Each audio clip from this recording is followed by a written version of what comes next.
بسم اللہ الرحمن الرحیم۔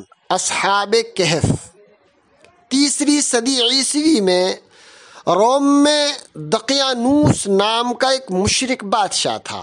اس نے رومیوں میں بت پرستی کو عام کرنے اور عیسائیت کو ختم کرنے کی کوشش کی۔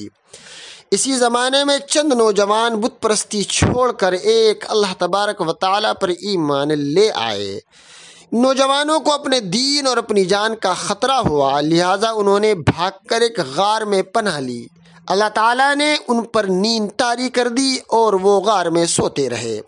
اللہ تعالیٰ نے ان کی حفاظت کے لیے غار کے منہ پر ایک کتا بٹھا دیا جو مسلسل ان کی حفاظت کرتا رہا۔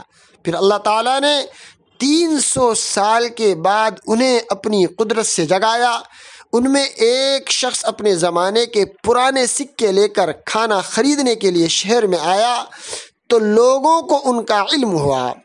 اس زمانے میں ملک کے حالات بدل چکے تھے اور اس وقت کا بادشاہ ایمان والا تھا، مگر اس زمانے میں ایک پادری نے قیامت کے روز مردوں کو زندہ ہونے کا انکار کر دیا تھا اور لوگ فتنے میں پڑ رہے تھے۔ اتنے پرانے زمانے کے لوگوں کے واپس آنے سے لوگوں نے جان لیا کہ قیامت کے دن اللہ تبارک و تعالیٰ مردوں کو دوبارہ زندہ کریں گے، اور پادری کی بات جھوٹی ثابت ہوئی۔